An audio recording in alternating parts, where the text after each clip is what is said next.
Esporte em Debate, na Rádio Bandeirantes.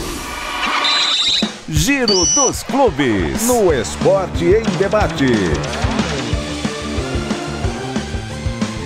8h31. Vamos girar aqui o nosso time e atualizar a informação do seu time. Giro de manchetes do Esporte em Debate, começando pelo Palmeiras. Alô, Gustavo Soler. Palmeiras divulga balanço financeiro de 2023 com queda na dívida com a Crefisa. No ano passado, o Verdão estava devendo para a empresa da presidente Leila Pereira 69 milhões de reais. E atualmente a pendência está na casa dos 25 milhões de reais. O Alviverde que encara amanhã a Portuguesa no Canindé, e a tendência é que o técnico Abel Ferreira vá a campo com um time bastante alternativo. Corinthians, Pedro Ramiro. Igor Coronado e Pedro Raul já estão 100% e devem ser relacionados para a partida contra o Santo André no sábado. Ainda falando sobre o timão, o presidente do Conselho Deliberativo, Romeu Tuma Júnior, pediu que a comissão de ética analise os processos contra Mané Dacari, acusado de racismo e também de ameaçar uma das conselheiras do clube. Esses processos estavam paralisados na comissão de ética, que era presidida por André Negão no ano passado. Mané nega todas as acusações. Agora o destaque do Santos, Felipe Melo. Santos é notificado pela FIFA e deve receber novo transfer ban por dívida de Cueva. O Peixe deixou de pagar 20 milhões ao Krasnodar da Rússia pela contratação do atacante em 2020 e pode ter uma nova punição. Nesta terça, o goleiro Gabriel Brazão foi anunciado oficialmente. Jogador de 23 anos que pertence à Inter de Milão, agora assinou com o clube da Vila, depois de ficar mais de um mês aguardando a liberação da FIFA. Sobre a presença de Robinho em um churrasco no CT, o Santos diz que o ex-jogador estava acompanhando seu filho em um exame médico dentro do clube e apenas passou no churrasco para cumprimentar jogadores, comissão técnica e diretoria. Informação do São Paulo, Bruno Migliozzi. Atenção, James Rodrigues é relacionado para o jogo de amanhã contra a Inter de Limeira em Brasília e pode estrear na temporada. Mercado da bola, o São Paulo está muito perto de contratar André Silva, do Vitória de Guimarães, atacante, 26 anos, um pedido de parcelamento ao clube português no valor de 20 milhões de reais. É o último entrave dessa negociação. E uma sublinhada só para poder ajudar o Bruno Migliozzi, o jornal A Bola fez uma divulgação interessante hoje de uma matéria envolvendo o André Silva, jogador do Vitória de Guimarães, que não participou da atividade desta terça-feira. E aí, abre aspas, por causa da iminente ida ao Vasco da Gama. Fecha aspas. Isso chamou atenção. Iminente saída para o Vasco da Gama. E agora todos cravando que ele será jogador do São Paulo. E posso falar? Ele é bom jogador esse cara. Vai ser banco do Caleri? Vai. Mas pode ajudar o São Paulo ou o Vasco caso ele vá para lá. Destaque da Portuguesa, Bruno Puzóvio.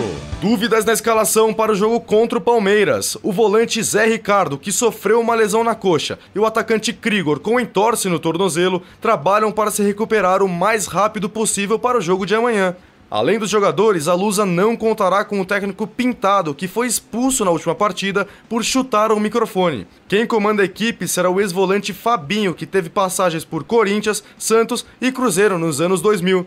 Por outro lado, o rubro-verde volta a contar com o ponta Vitor Andrade, que marcou um gol contra o Botafogo de Ribeirão Preto na última rodada. Belo Horizonte, o futebol mineiro com Patrick Vaz. O Cruzeiro terá o retorno do volante Fernando Henrique para o próximo compromisso do Campeonato Mineiro. Recuperado de uma lesão na coxa direita, Fernando Henrique volta a ficar à disposição da comissão técnica após 15 dias de afastamento.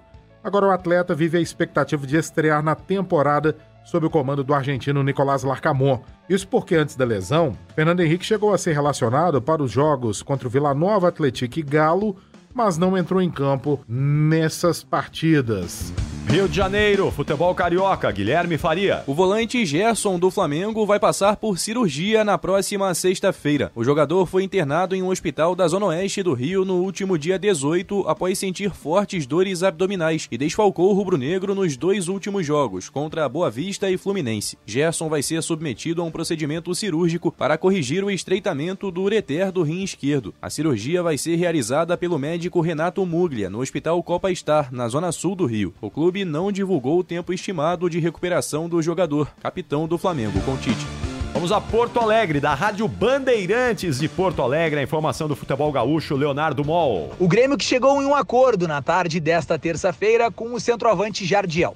Destaque da equipe na Copinha de 2024, renovará seu contrato com o tricolor pelos próximos 3 anos. O Grêmio segue se preparando para o confronto diante do São Luís, válido pela Recopa Gaúcha, que não terá a presença de Renato Portaluppi em Juí. Já o Inter iniciou seu deslocamento para Arapiraca, onde enfrentará a equipe do Asa pela primeira fase da Copa do Brasil, sem Ener Valencia, que com uma entorse no tornozelo, permaneceu em Porto Alegre. Futebol goiano, Felipe André. E por aqui no futebol goiano, as equipes seguem se preparando para o fim de semana, quando se inicia as quartas de final do Campeonato Goiano. Enquanto isso, a Aparecidense entra em campo nesta quarta-feira, tem um desafio contra o Vila Nova de Nova Lima pela primeira fase da Copa do Brasil, e o Anápolis encara o Porto Velho pela Copa Verde. Já Atlético, Goiás e Vila Nova seguem no mercado buscando as últimas contratações para esse primeiro semestre de futebol brasileiro. Bandeirantes.